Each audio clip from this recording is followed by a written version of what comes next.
We welcome you if you are transitioning out of something and mourning what is lost. And we welcome you if you are moving towards something exciting and trying to discern its shape. Or if you're unsure of where exactly you are. We welcome you if you feel like many of these words describe you, or if none describe you. Each of you is welcome here. All of you are welcome here. And most importantly, all of each of you is welcome here.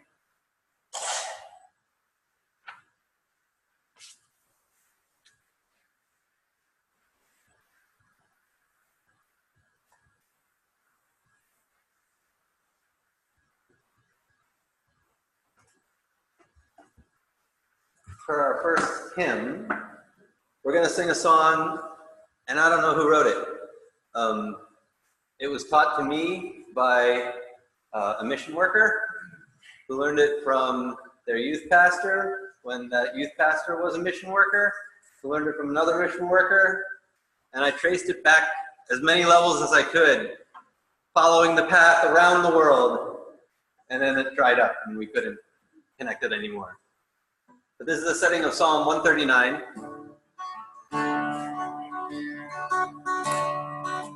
It goes like this. Where can I go from your spirit? Where can I flee from your presence? If I go to the heavens, you are there. If I make my bed in the depths, you are there. Try just that much. Where can I go? Where can I go from your spirit? Where can I flee from your presence? If I go to the heavens, you are there. If I make my bed in the depths, you are there. Next part. If I rise on the wings of the dawn, if I settle on the far side of the sea, even there your hand will guide me, your right hand will hold me fast. If I rise on the wings of the dawn, if I settle on the far side of the sea, even there your hand will guide me, your right hand will hold me fast. Where can I go from your spirit? Where can I flee from your presence? If I go to the heavens, you are there.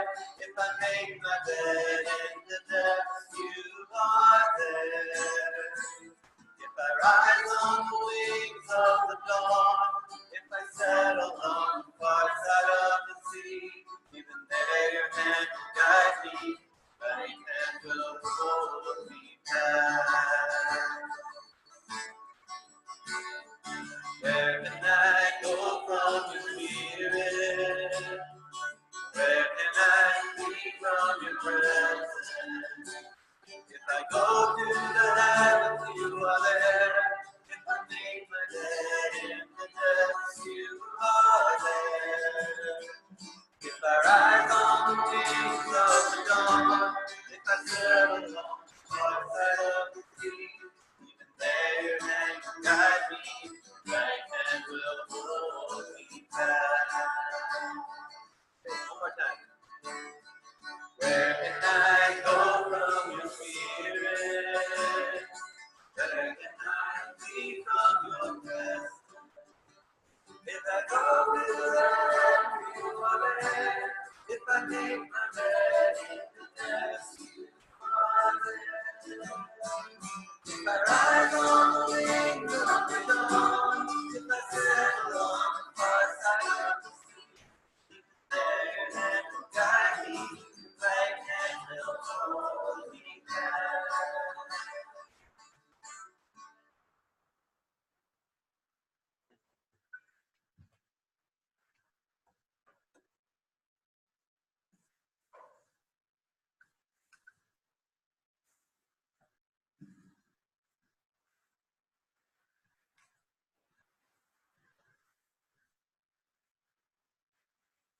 In the beginning, God created the heavens and sculpted the earth so that there would be high places to catch the rain and snow, glaciers and aquifers to store the abundance, and rivers, streams, and rivulets to carry the goodness of all the living things that God created.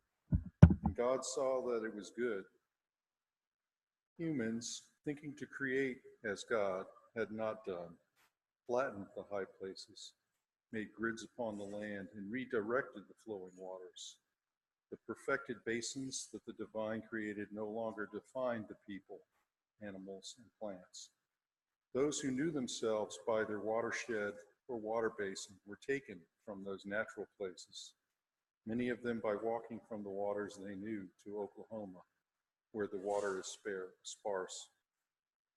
Lick Creek flows from the Paoli watershed, which flows to the Patoka and Wabash rivers. The area of the Paoli Basin is small at 21.2 acres, most of which is forest. This small tributary, Lick Creek, of the Patoka River supplies water to 3,600 people in and around Paoli.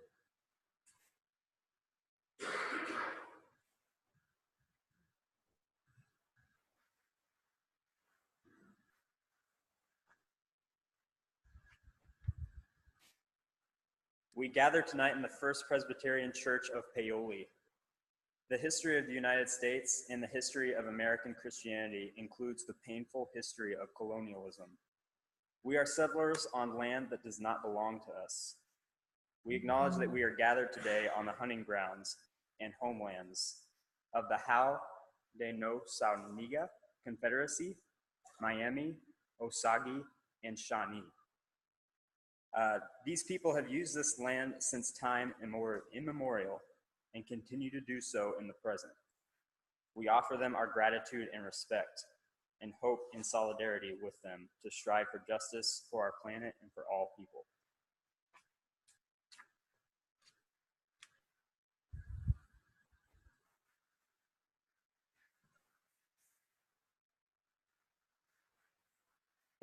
Tonight's scripture reading comes from the 15th chapter of the Gospel of Luke.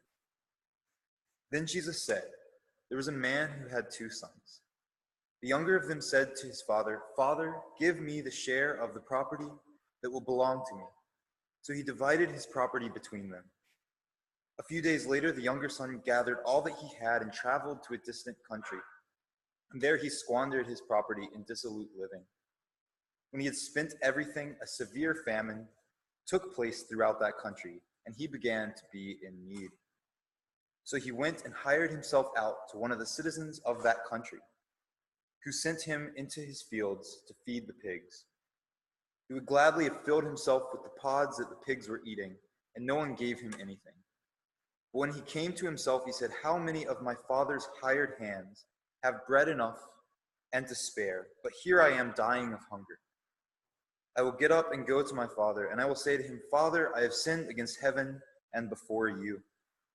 I am no longer worthy to be called your son. Treat me like one of your hired hands.' So he set off and went to his father. But while he was still far off, his father saw him and was filled with compassion. He ran and put his arms around him and kissed him. Then the son said to him, 'Father, I have sinned against heaven and against you and before you. I am no longer worthy to be called your son.' But the father said to his servants, 'Quickly, bring out a robe, the best one, and put it on him. Put a ring on his finger and sandals on his feet. And get the fatted calf and kill it, and let us eat and celebrate. For this son of mine was dead and is alive again. He was lost and is found.' And they began to celebrate. Now his elder son was in the field, and when he came and approached the house, he heard music and dancing. He called one of the servants and asked what was going on. He replied, 'Your brother has come, and your father has killed the fatted calf, because he has got him back safe and sound.' Then he became angry and refused to go in. His father came out and began to plead with him. But he answered his father, 'Listen, for all these years I have been working like a slave for you, and I have never disobeyed your command. Yet you have never given me even a young goat, so that I might celebrate with my friends. When this son of yours came back, who has devoured your property with prostitutes. You killed the fatted calf for him." Then the father said to him, "Son, you are always with me, and all that is mine is yours." But we had to celebrate and rejoice, because this brother of yours was dead and has come to life. He was lost and has been found. This is the word of the Lord. Thanks be to God.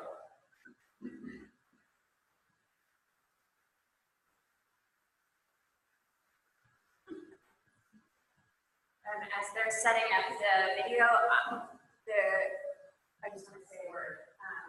Whenever we do work around the environmental justice or doing intersectional world, there's lots of different things that are coming together to talk about a single issue.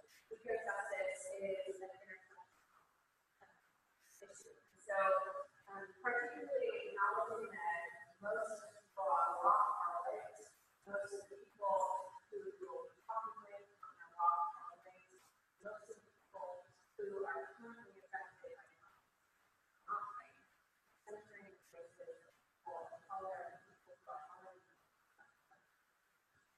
as much as possible. And so tonight we're going to hear just a brief word of women or UN from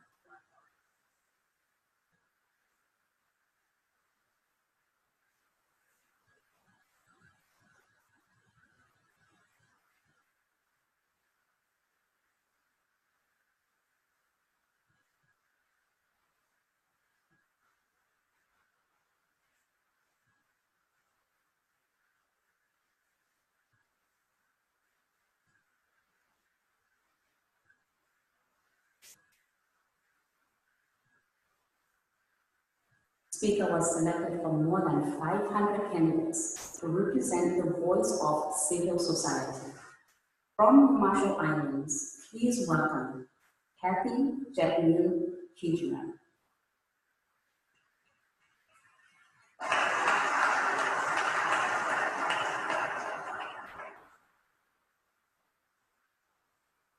Yahweh Model.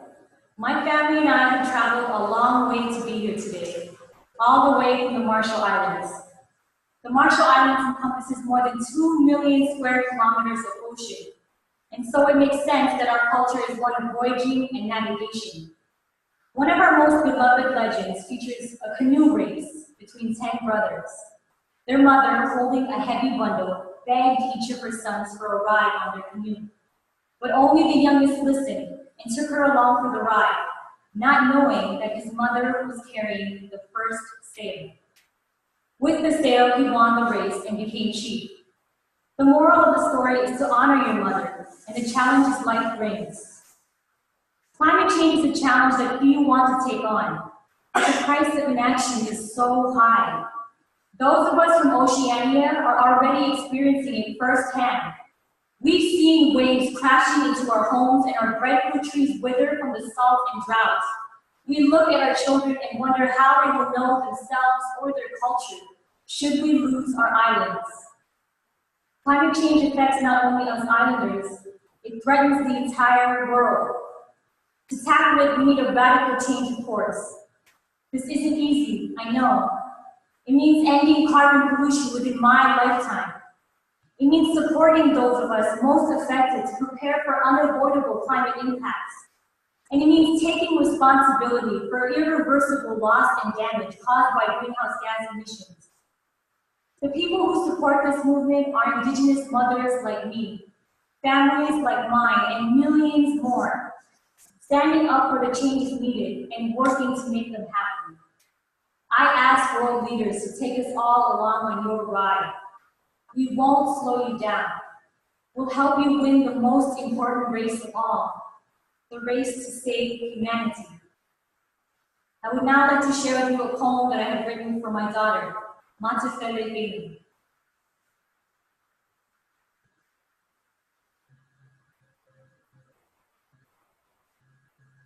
Dear Matefele Benu, you are a 7-month-old sunrise or gummy smile.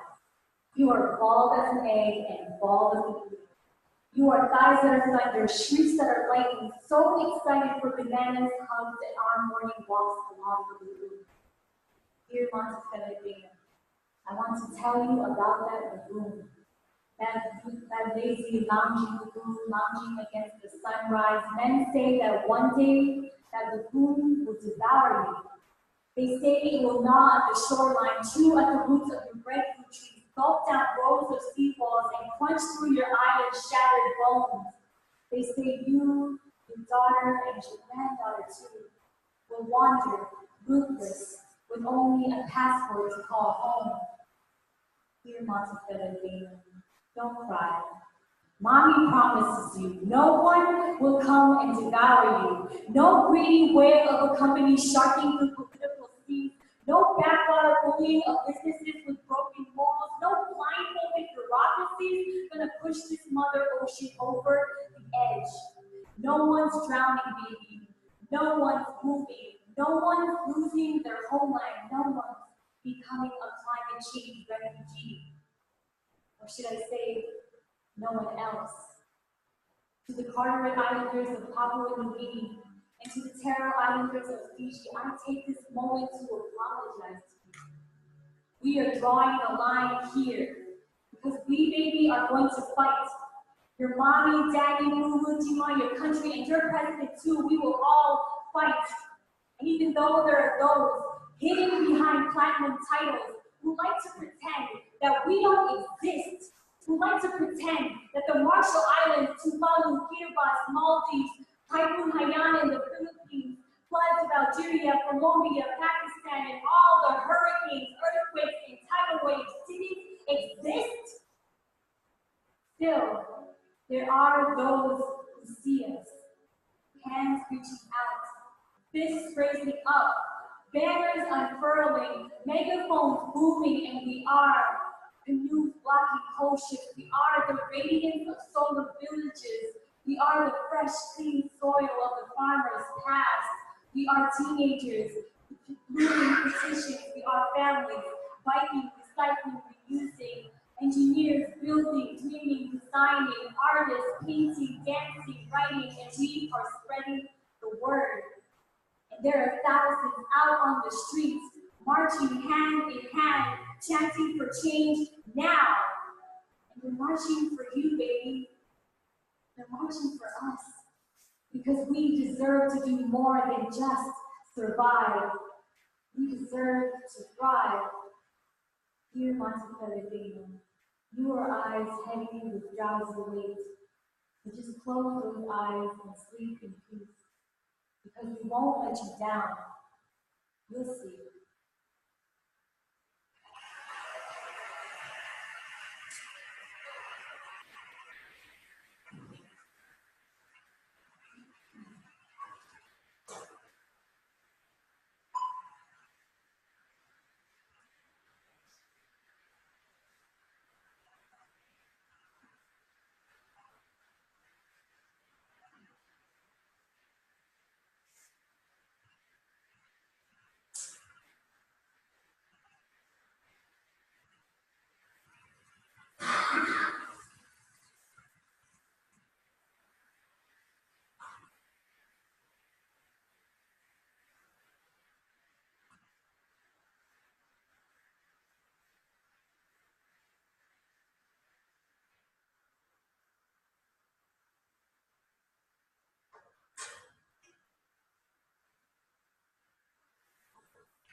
One, two, three. Okay. Wow, what a setup. I want you to know that yesterday, this morning in worship, we acknowledged Betty Temple because this week will be her 88th birthday. And I realized that she was, in 1924, just a few years before she was born, Native Americans were granted citizenship. June 2nd, 1924, granted citizenship. To take it the other way around, they never granted us citizenship, and we were all immigrants illegally. But we'll not go into that. Folks here in Orange County, and I want to invite someone to come up and join me here. Brad, you want to come up? Brad Pickens is, go sit down. Yeah, go sit. Brad Pickens, I'm pleased to say, is a friend of mine, and his mom and dad are sitting on here. Iris and Hazel are home. That's 3. Let's see.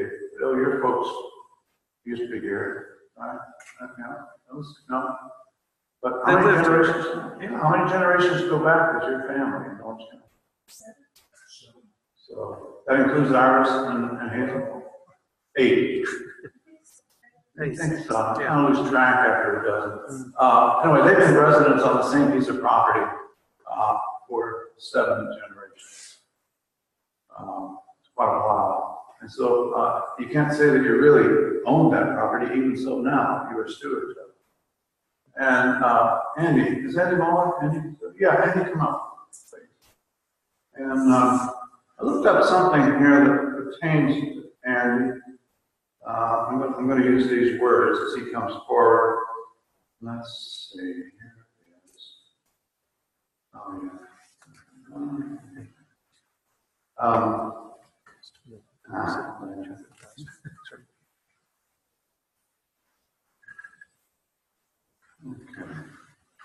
Hesitator, hinderer, blocker, ignorer,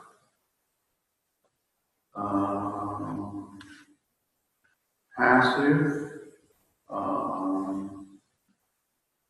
Those aren't you, are they? I didn't recognize it. No, I didn't recognize it. Those are all antonyms of activist.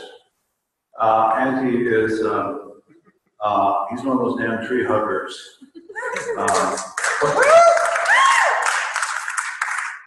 Andy is responsible for what organizations? Well, the 2 with which I'm most closely associated are the Indiana Forest Alliance and Heartwood, and before that there was a group called Protect Our Wood, and several others, Dogwood Alliance, National Forest Protection Alliance, and so on. I was on the board of Greenpeace for a little while. He's just a guy who lives out in the country from here, a little ways. And he is his master, that's one of his masters, that's Digby down there. Digby is used to this sanctuary because he's been blessed here. She has been blessed here, and so far has failed to anoint it. Sure. So with that, Debbie, would you come up, please? Debbie and I are related. I am her husband, and I'm known as Mr. Debbie. And Debbie is responsible for a couple of things, along with Andy. One is the Lost River Market across the street. She and I have been working with the Orange County Homegrown and Farmers Market, Buffalo, which is the state sustaining operation of that. But what we want to do is to talk back to you. And Joe, we're going to add you to later about bees. If you want to have something to say about that, you can do stinging. And Brad, what's it like to live on a piece of property and know that you guys have been responsible for that for 100 years or more? There's one. Which one?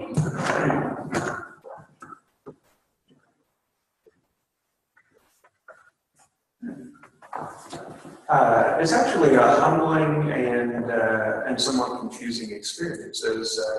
As you know, there's not the same kind of sense of ownership that comes with going out and buying a random piece of land or something. It's not a new thing. It's something that the generations have been there. The home that I live in, my father was born in that house. My great-grandmother died in that house. My children are being raised there. It's a place that has history, and everything that you touch and everything that you do is something that other people have participated in. Since I'm a minister, I'm going to use a scripture, and it's from the Wisdom of Solomon, and it says this: "If one man builds and another tears down, of what profit is their labor?" And that is kind of the verse that we use to talk about our home and to talk about that place. We live in a home that someone else has built that we've received as a gift. It's not something that we have earned. It's not something that we've done. And what we do with it is we honor the people that have come before us, and we honor the work that other people have done, and we honor what is there. Our kitchen cabinets are something that was built by my grandfather out of leftover pieces of flooring. And a few years ago, I took those cabinets and rebuilt them. I never knew my grandfather, but I'm connected to him because we have worked with the same materials. We have valued the gifts of the earth, and we've used that to enhance our lives and to share that with the people that come and visit us and share in our lives. That's probably more than what you were asking, but it's a full Right at it.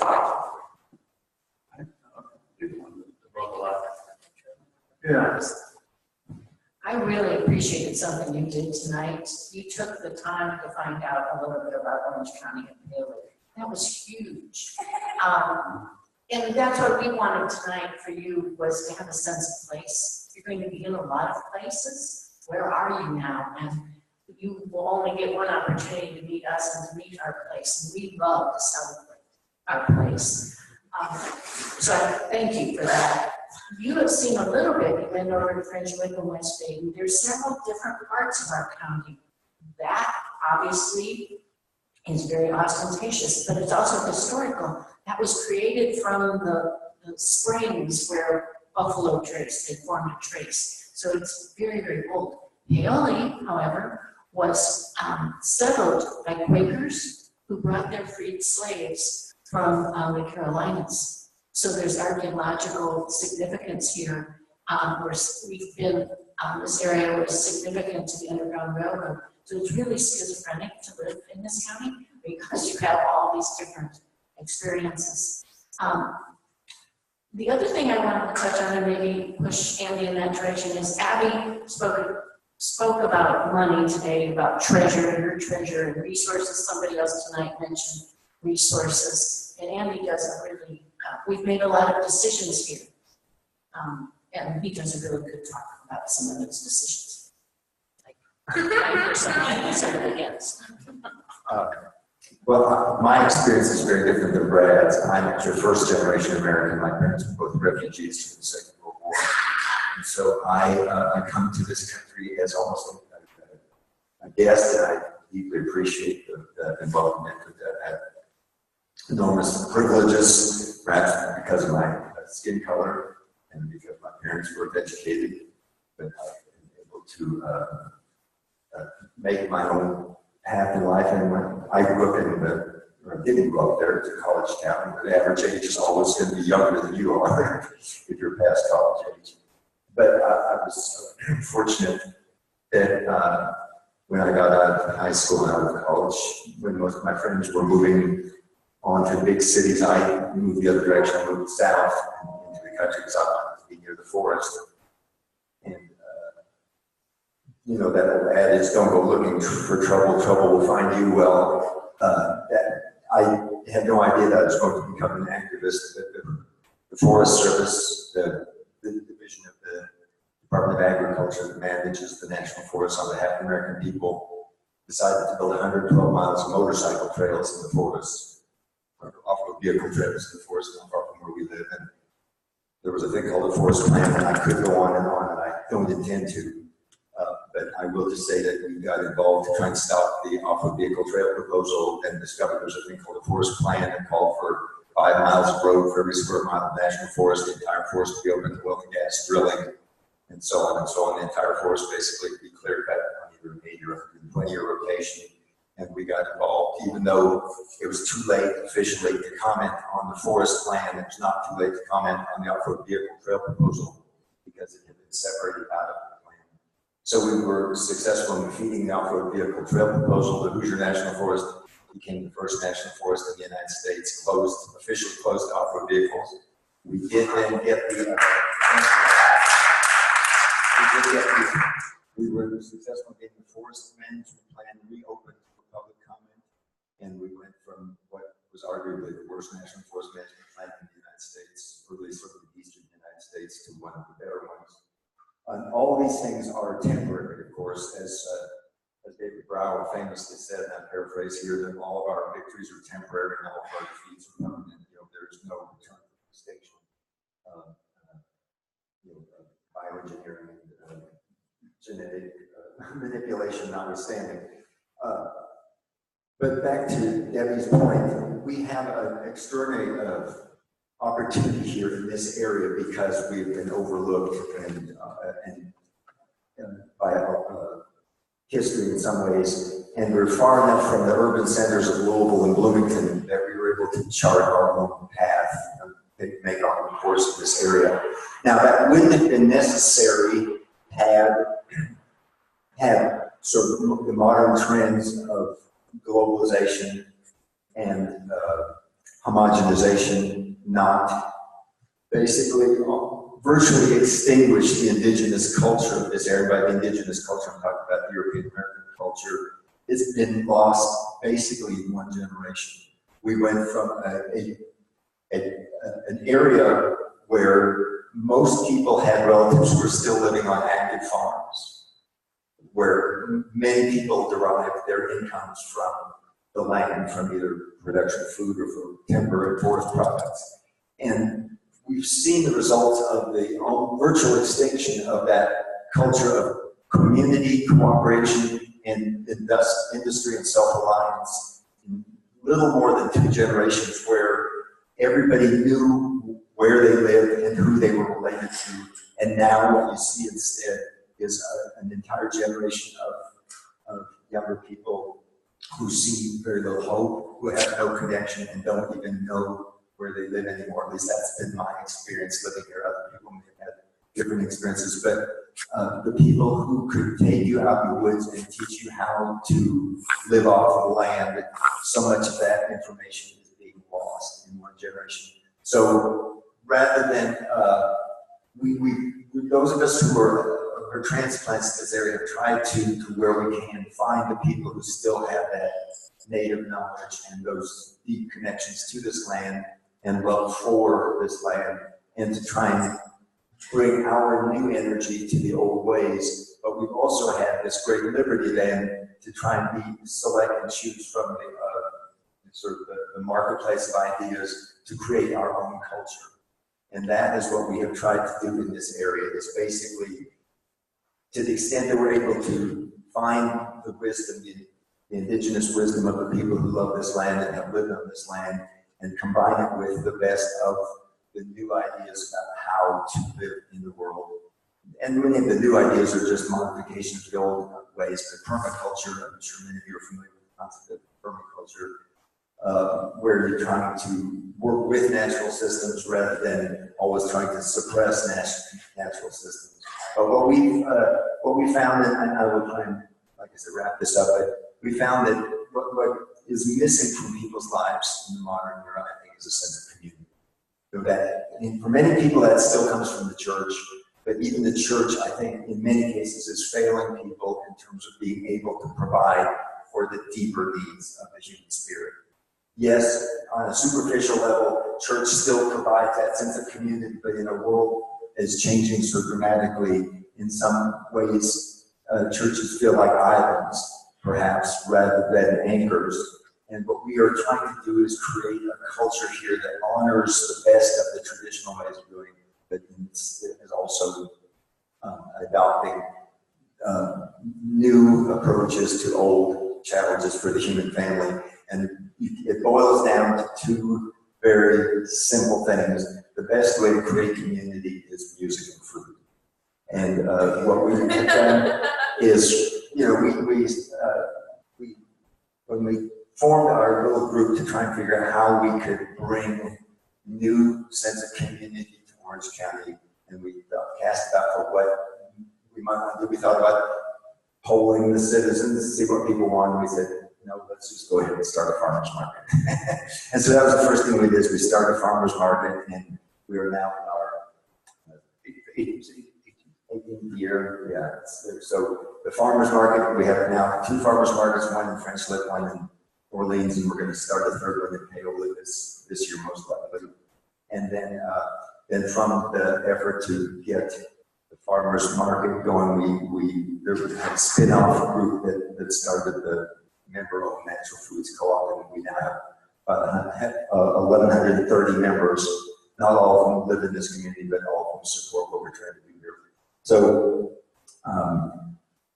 I feel like I'm being particularly inarticulate tonight. I'm giving you a general sense of what we've got going here, and that is that we were able to choose to create our own, what we hope will be an enduring community by dedication to our love for this place and our recognition of our shared interest in its well-being and in each other. Questions? Comments? Back to, I realize that Debbie asked me to do one specific thing, and in all my talk I didn't do that. So what she's asking me for is, for any taking, caring, loving human being in this era, there are three very, very clear things that we are each called to do to the extent that we feel called to. One is to stop bad things from happening.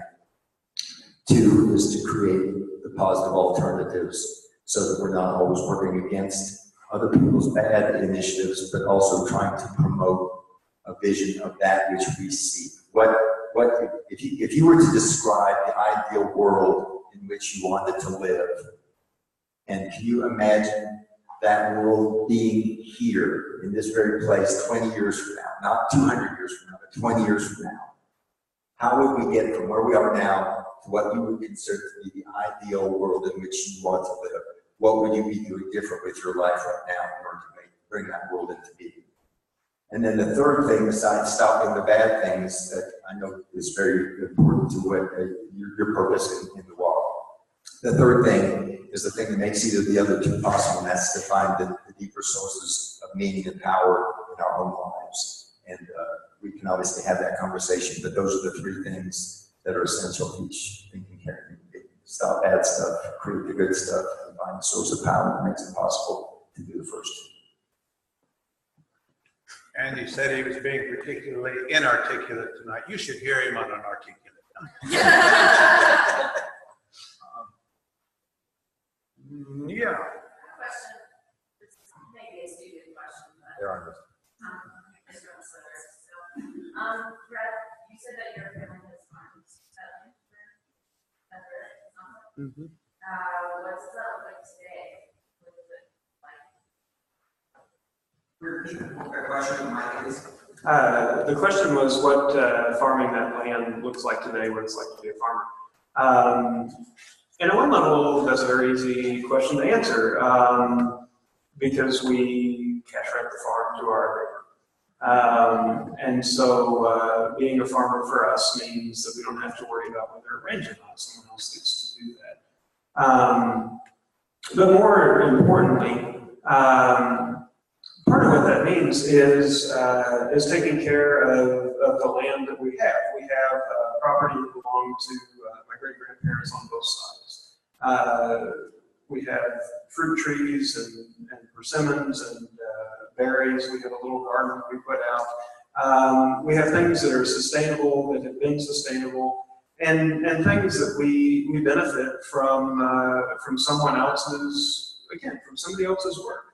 Somebody else planted that orchard. Somebody else planted these blueberries. Somebody else did that work.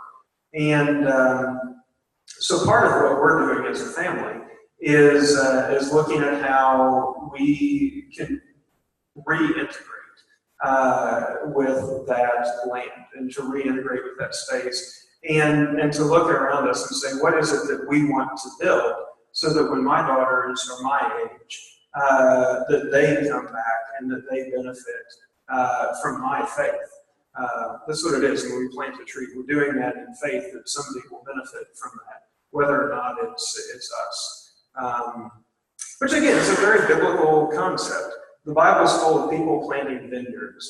And vineyards take a long time to bear fruit, and in a culture that has a short life expectancy, you're not planting for yourself, you're planting for future generations and for other people to share in that labor and to drink that wine and to gather around the table of celebration. And that's really what we're focused is how do we share in this? Some good for us now, but more good for people down the road. I'm not a farmer, but I want to answer a portion of that. Some of what it looks like to be a farmer today is to work elsewhere. How to find a job to support your way of life. And so we see a lot of people struggle in that because we're like the second or third poorest county in Indiana. And so many of our folks have to go away to work. But just in the last year and a half, we've seen 14 young people your age who've actively come here, most of them to search for some alternative agriculture way of doing business. And Andy has been a huge force for that because they support some of those folks, living quarters, land to use, and his price. I don't know if he wants. Well, I do want to speak to that because I alluded to the fact that, around the turn of the last century, around 1910, something like 30% of American people were listed in the census as farmers. Now, the number of people listed as farmers is statistically insignificant. It almost doesn't register as an employment category. Farming in this country, this goes back to the Nixon era to a significant extent. Earl Butz was the Secretary of Agriculture at that time, said get big or get out. And sadly, for a lot of farmers, that was the reality. A 500-acre farm is considered a very small farm. It's very difficult to sustain yourself on a 500-acre farm if you're farming for the global markets. So farms in our area have gotten big. Some families have stayed in farming, but where they have, the farms are now measured for the most part in thousands of acres, thousands of animals. But then there's this other trend which we're seeing, and you see a lot more of that kind of farming at the farmers markets. There's people doing a small scale niche, looking for specialty crops and so forth. You can grow in an area like this for your community, and you can make a modest living, very modest as a grower. But if you want to live a modern lifestyle and sustain a modern existence through farming, it's very challenging unless you have a significant capital investment in equipment and a significant capital investment in land. And you apply farmland. When I moved down here, you could get good farmland, maybe $500 an acre. Now you'd be very hard pressed to find it for less than a few $1,000s an acre, maybe 4,000, maybe more. I don't know. But getting started in farming these days, if you want to farm in what's considered conventional agriculture, which is large row crop or large animal operations, is a huge investment. But what we're seeing is this countervailing force of people who want to grow for an appropriate human scale. But the challenge of feeding 7.3 billion people through local small-scale agriculture is going to be an enormous challenge for our species and for our planet. In Florida, around Tallahassee and the surrounding communities, there is a movement for community-supported agriculture. Do you have any CSAs here? I'm going to answer first. We do have a few, but we have a store, you see, and we do almost $1 million a year to small vendors, growers, meat producers, and stuff. So we do have some CSAs, but what we wanted to do is broaden that. How can we help them create a market? And most of the vendors you see over there, or at the Homegrown Farmers Market when they started, between us, between Homegrown and the store, we probably pay out about $250,000 a year to small vendors who weren't in business before. And so the more they sell, the more they're able to develop products and create that. So yeah, the CSAs are there, but it needs to be bigger than that. One of the interesting things about the farmers market is we figure we have started new businesses in the number of about 150, which we challenge any economic development commission to meet. And these are people who did not do retail. Now we include in that also the old order Amish, of whom we have at least two and a part of another community. I brought some of you down through the Tater Road community on the way here from Livonia. And what we've discovered on a cultural level is that the homegrown, and that's not the profit organization, homegrown farmers market has provided the safest place for old order Amish and the English us to commingle in a trustworthy fashion. So that has been a cultural phenomenon here in this community. I don't think we should underestimate that at all. Now, one more thing, and I'm a member of the board of the Lost River Market in Delhi. Andy also has been a member of the board of the Lost River Market in Delhi. Brad is the president of the board of Lost River Market in Delhi, and Debbie is the co-manager of Lost River Market in Delhi, so we are biased. You're crazy. It is a for-profit operation in this 10th year of not making a profit. However, Andy says we have 1,130 members. Usually he's the one that writes the number on the board. It is the largest church in town. Of people who hold a shared sense of value, who believe that they are stewards of a culture in this community that is worth preserving. And it can be brought about in a radical way when challenged. And the challenge came to us a few months ago when IU Health, Indiana University Health System, made a delivery of notice that the OBGYN department of the Paoli Hospital was not sustainable. We just weren't having enough babies. And they weren't making enough money off of it, so they were going to close it. What's the best metaphor? All hell broke loose?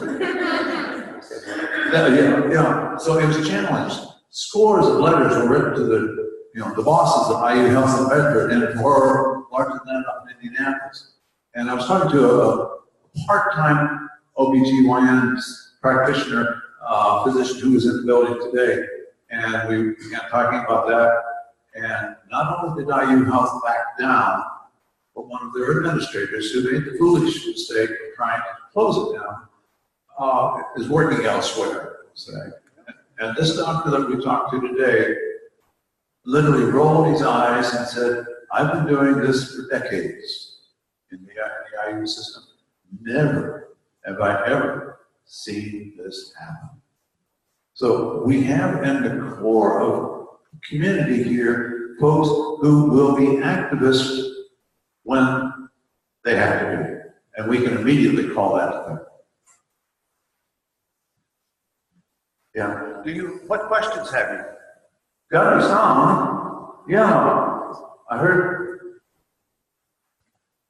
I have a question. Thank you. So, Andy, I'm really intrigued by the story you shared briefly about reversing the plans for the national forest. Is it state forest or national? National forest. And I wonder if you might just ruminate, maybe all four of you, I don't know, a little bit about kind of what the lessons around organizing were. Like, how did you actually put legs on this and make it happen? Because it seems to me that what we're struggling with is a similarly overwhelming challenge as we look at what it's going to take to reverse a fossil fuel-based energy system and push all of us into an entirely new way of thinking about this. Can you summarize the question? Oh, the question was had to do with organizing in light of this massive challenge with the fossil fuels and the things that confront eco-justice. And I'll let Andy take a crack at it in a minute, but the thing for me that comes to mind, yesterday we had a different event that we had a number of people, and no offense, we're a little bit closer to me in age, sitting around one table. And all of these people, which one is the person? So all of these people, I went to high school with, grew up with, they married people that I graduated with, things like that. And all of them had come back here in order to live in this community and to contribute to this community. One of the advantages of Orange County is that we are poor and we are isolated, and so nobody cares what we do. And so the conversation that we were having was that we simply do things. And everybody is involved in work that benefits their community, that benefits their families. Everybody that was in that place was doing something that that was good for the earth, that was good for the world, and we were just doing it because we could, and we were doing it. We could be responsible for us. But there were a lot of people, and enough of us were beginning to create change in this place. Sometimes I think we try to look at these big organizations and how many people can we get to do that, and how many how many marches can we go on, and all that stuff. And that certainly has a place. But there also comes a point where there's just enough people doing enough small things that it eventually begins to reach a tipping point, which I think is one of the things that we're starting to see in this community. We have our food, we have a local music scene here, we have local craftsmen and artisans and people who are beginning to think about a vision for this community and this place. Now, that may not do anything for the Marshall Islands, right? But it does a lot for this area, and as the understanding of that grows and spreads, then it can do a lot for other areas. Brad put his finger on it. The one thing I've discovered throughout my life is that each time I thought I had a sense of what I was doing and why I was doing it, in the hindsight, I discovered that it was something else entirely. For instance, when we thought what we were focused on was protecting forests, once we had protected our forests to a substantial extent and saw that without a change in the demand for forest products, all we were doing was displacing the destruction to other forests. And that's why we went from our local forest protection organization to our regional and national forest protection efforts, because we realized that what we thought was an effort to protect forests was actually about justice. And I think all of you that are on the march know exactly what we're talking about, which is that if one place is sacred, the presumption, you can't assume that someplace else is not sacred, and therefore it's okay to do harm to that place, or that some other people don't love the land where they live the way we love the land where we live, and therefore it's okay to displace the damage to those people and to those places. So we established a regional network with the assumption that all land is sacred, and that every place there was land that was lovable, there were people who loved it, and our mission then was to find those people in those different forests and form common cause with them around the entire eastern hardwood forest, and that's what hardwood was all about. But then looking back on our experience with hardwood, it turned out that what we were about was creating community, even though it was something of a virtual community because it was fairly geographically dispersed all the way from Massachusetts to Missouri, from Minnesota to Mississippi. But nonetheless, we found common cause with those people. And what's beautiful about this kind of work is you realize no one of us can do everything we want to do, or certainly not everything that needs to be done.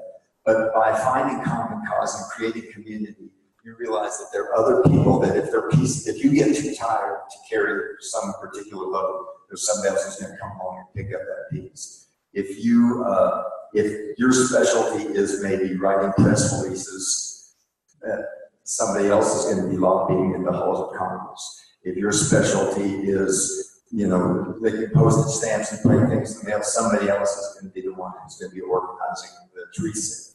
So you find that there are enough people of good heart and good intention who want to do the right thing, that the challenge then is to make the connections, and that is what you guys are doing. Because that was the role I played too. It was sort of like the Paoli. And what you have to do is you go around to the different places, kitchen table by kitchen table, the basic fundamental building block of organizing is the kitchen table. And unfortunately, the internet, it has changed things dramatically, but in my era of activism, it meant going to where people were struggling and being there with them. It didn't mean that you had all the answers. It meant that they knew that somebody else was aware that they were facing challenges, and it made such a difference for people. And then once we really did get our network established, where we had people who knew the law, people who knew the media, people who knew the Congress, we were able to amplify what was really a very small group of people in terms of absolute numbers and extremely limited financial means, to where we were within 10 years of our founding able to stop all logging in all the national forests in at least 10 different states. So this was hundreds and hundreds of thousands of acres of public lands that would otherwise have been severely degraded, that were still significantly protected because of the efforts of not more than maybe 40, 60 people. You know, but what we were able to do is to amplify our voices by coordinating our efforts and being able to marshal our resources to wherever the immediate threat was. Now, global climate change is a very different animal. For instance, here we are in Indiana, the state forests are being destroyed as we speak because we do not have laws on the books that we can effectively use to stop the operations. One advantage of dealing with the federal government is that there were laws in place, thanks to other people like ourselves who come before us and got those laws, the National Forest Management, the National Environmental Policy Act, and so on and so forth. All of those are being gutted by the current administration. Everything that we have protected is, again, at very, very pronounced and very severe risk. And what's happening is we have this goon show going on in Washington, which is a major distraction from the very real work of dismantling all the environmental protections of the last 60 years that is going on right now. So I don't have a very optimistic message in terms of knowing how we get there. I do have a very optimistic message in knowing that people are capable of doing amazing things when they realize that that is their life's mission and purpose. You know, we went from justice to community.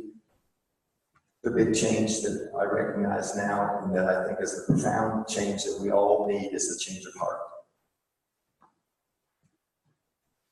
Just a comment, as we talk about the carbon footprint, I think it's important to note that Orange County is doing some pretty good things. Our local electric cooperative has a huge solar field.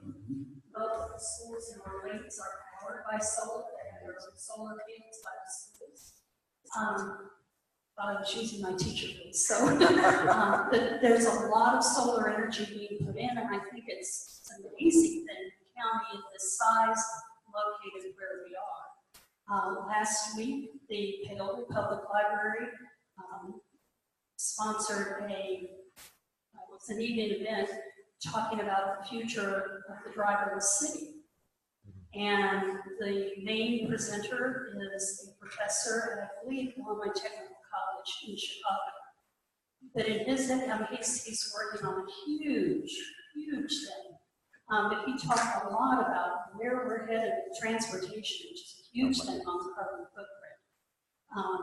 And he goes, we're not that far away from driverless cars, totally from electric cars. His comment was that people who own gas stations are looking for their next job. We're that close to where, so there's a lot going on that's positive. It's got a ways to go, but I think we need to talk about the things that are happening. Yeah, and to mention another piece of that, there has been a heavy investment in solar in this community. And this is a strange community, and it's a place where you find viewpoints and ideas intermixed. So one of the largest conventional farms in our community, they have a mix of conventional and traditional practices, traditional farming practices. One of their goals is to build soil and to use organic matter to limit their use of pesticides and things like that.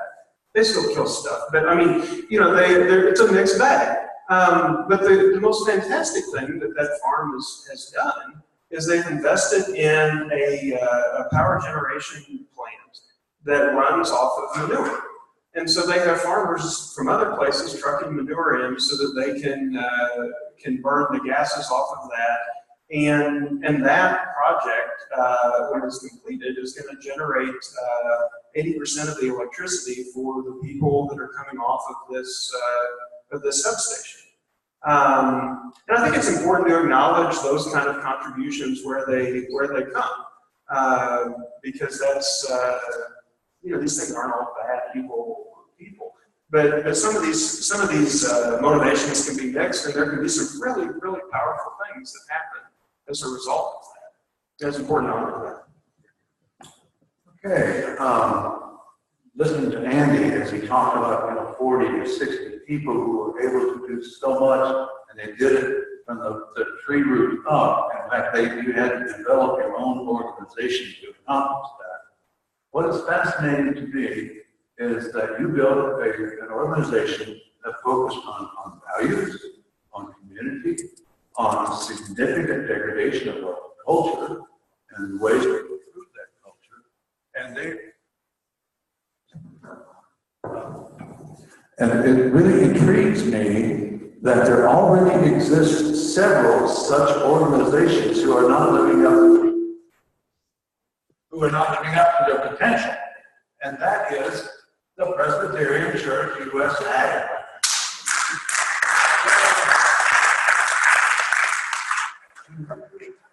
Do is take an organization that is already trying and saying it is reflecting these things that Andy was talking about, but it's doing the job in a fairly not good way, not effective way. It could be, Jesus had 12 people. The Presbyterian Church has about what? Are we still talking about it?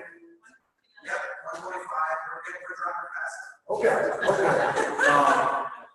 So what you're trying to do is to grab hold of the iceberg and twist it a bit. Do it. It's cold, hard work. So get out on the hot concrete and do it. I told Matt he would know when we're done when the old guy prayed. Let us pray.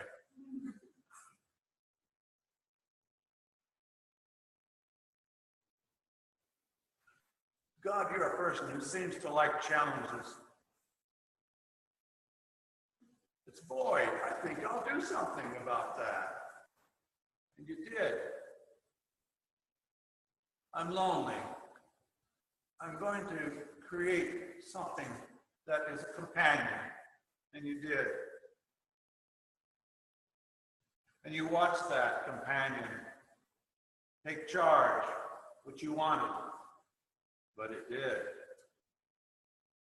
Hold us fast, O Lord, to that which is good as you define it, which recreates what you created, what sustains what you birthed, what adds to all that makes you smile.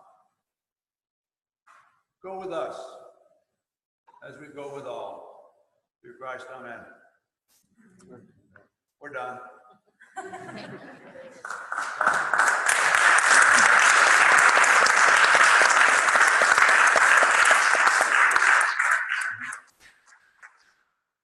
There will be a group of walkers traveling from Louisville to St. Louis, and some of that group will change.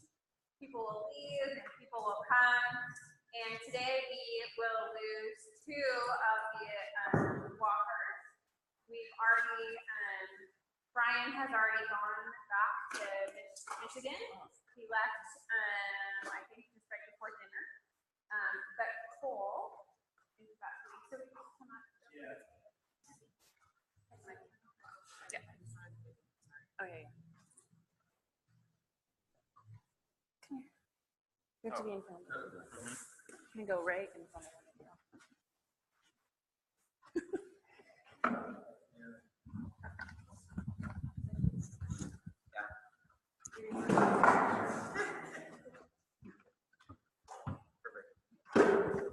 So Cole, as you know, in every church that we have been in, we've given an orange heart that says on the back for creation. And we want to send you with that heart as well. And we want to task you with telling the story. Tell the story of being on this walk for the last 2 days. Tell the story of what it would mean to love God with our whole selves, with our hearts and our minds and our strength and even our wallets. So go. Hello. Blessings, blessings. Would you all just lift up your hand as if to bless Cole, and we're going to say a very brief blessing. Dear God, thank you for Cole. Thank you for his feet. Thank you for his heart. Be with him as he travels back to Illinois. Help us carry him with us in our hearts. with our feet. In the name of the one who walked all over the place, we pray. Thank you.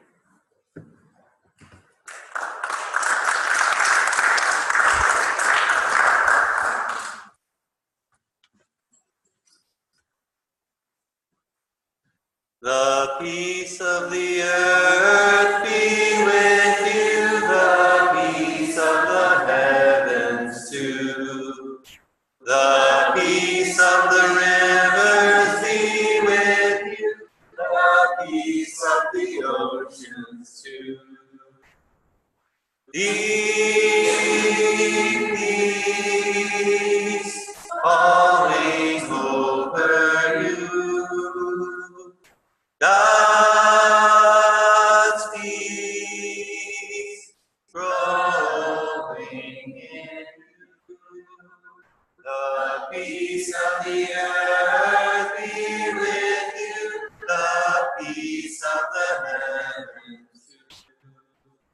The peace of the rivers be with you. The peace of the oceans too.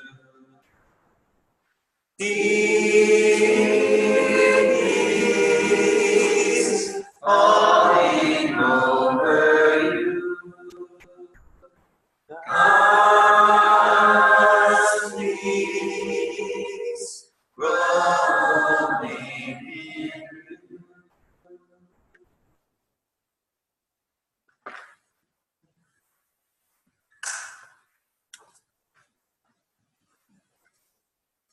May God take our minds and think through them.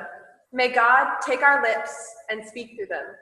And may God take our hearts and set them on fire. Thank you, and go in peace. Amen.